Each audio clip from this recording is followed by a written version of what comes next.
Well, hello everyone. This is another one of my road trips. I stopped at Sam's Club to get myself a bit of lunch, and as soon as these people get out from behind my SUV, I am going to go to the airport. Uh, I'm not that far from it. I'm just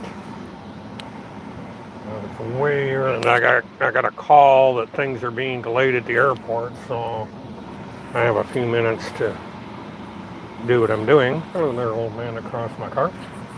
And as the title says, I'm going to take a brief moment in this webcast to discuss investigative reporters that don't investigate. Now, I was recently made aware of a video that appeared on YouTube, and the YouTube is an audio recording of a woman that called someone who claims to be an investigative reporter. Uh, the woman claimed that there's going to be a protest against this particular reporter in his town. And rather than do a complete interview of the woman, he asked a couple questions like who's going to be at the interview, where, or at the protest, where's the protest going to be at. Now, in the course of the call, the woman went over the grievances she has with this particular reporter or journalist. Well, certainly is not a reporter, at least not in the sense one would think of. The investigative journalist, through the bulk of the call, basically just let the woman ramble on. Now, in journalism, there are the 5 basic questions any reporter or investigative journalist asks: who, what, when, where, and why. And it's done in a specific pattern. And the investigative journalist also did not tell any potential audience who the caller was. He knew who the caller was. Her connection to whatever subject he was covering, why she might be calling, or why she's involved in the particular case that he's been quote unquote investigating for the past 10 years.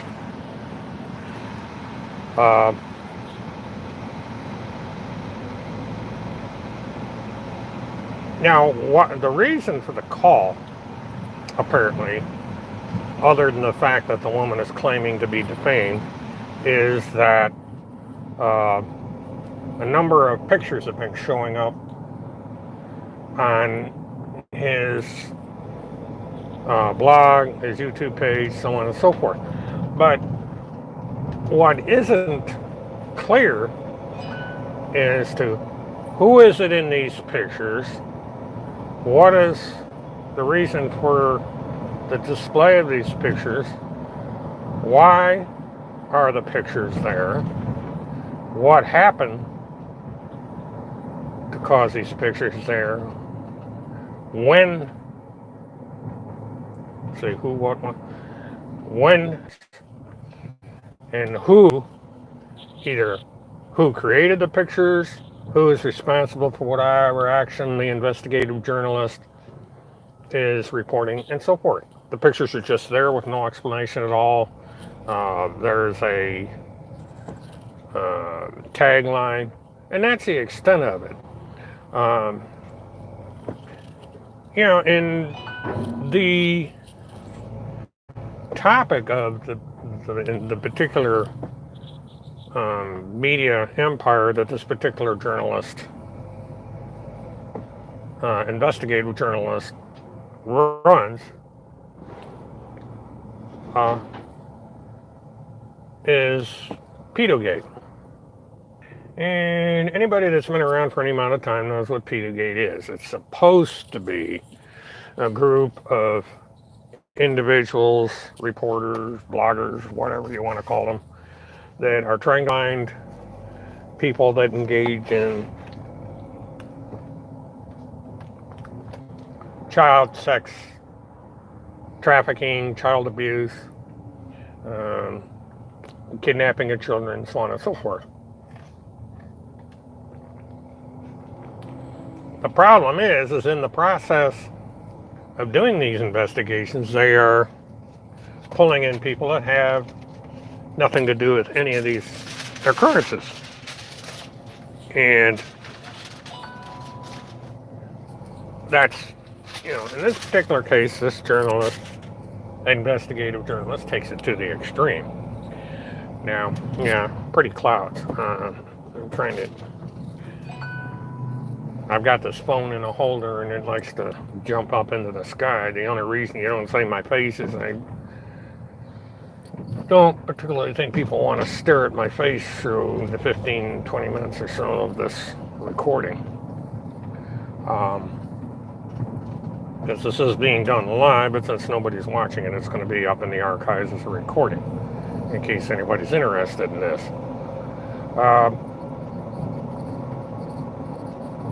In the case of this particular quote-unquote investigative journalist,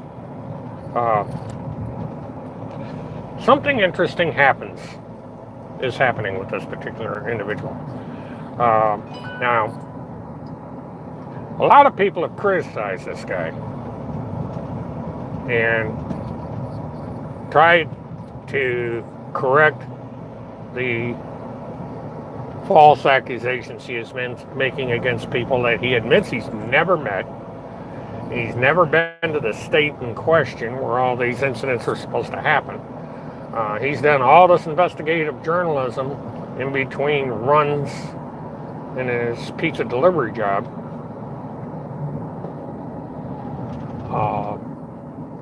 And is basing all his investigations on telephone calls and on things he gets in his email, letters people send him, stuff like this. I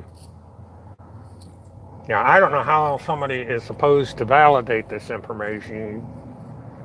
If you call up the local police department where the case happens and they say, well, we believe this, the investigative journalist automatically says, well, you people are crooked. You're involved.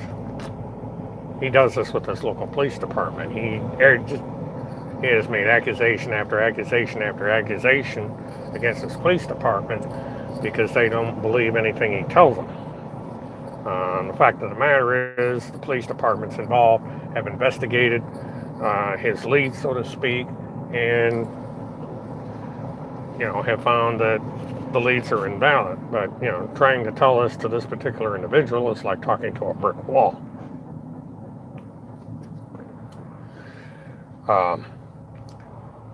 But what happens when you confront this individual, he takes you to court. And that's happened. He's suing. He is claiming to have filed a federal lawsuit where he is suing someone for signing a petition. Now, this is another segment to this. I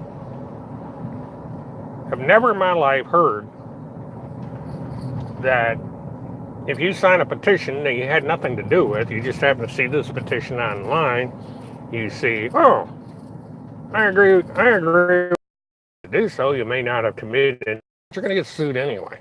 And then you're going to have to spend thousands upon thousands of dollars, whether you have the money or not, to defend yourself against this frivolous lawsuit. But, that's America, folks. No, exercise your First Amendment rights, and you'll get sued. It's, I did another segment on this sort of thing, slap lawsuit, I guess you could call it, which is strategic lawsuit against public participation, which means if you're going to be criticized, you're going to sue everybody that criticizes you to shut up. Because even if you're wrong, you've got 4 or 5 years of freedom because these people don't dare say anything while the lawsuit's in progress. You know, it's sad. That's how you prevent spirited debate and a way to as an investigative journalist. So this is my brief discussion today on the subject. If I can ever get anybody to tune in this channel, it's going to be a miracle, but stuff is there. Anyway, you all have a good day, and I'm still working out the kinks in the system, so we'll see how things turn out. I started with a tree, I'm going to end with a tree. Bye-bye.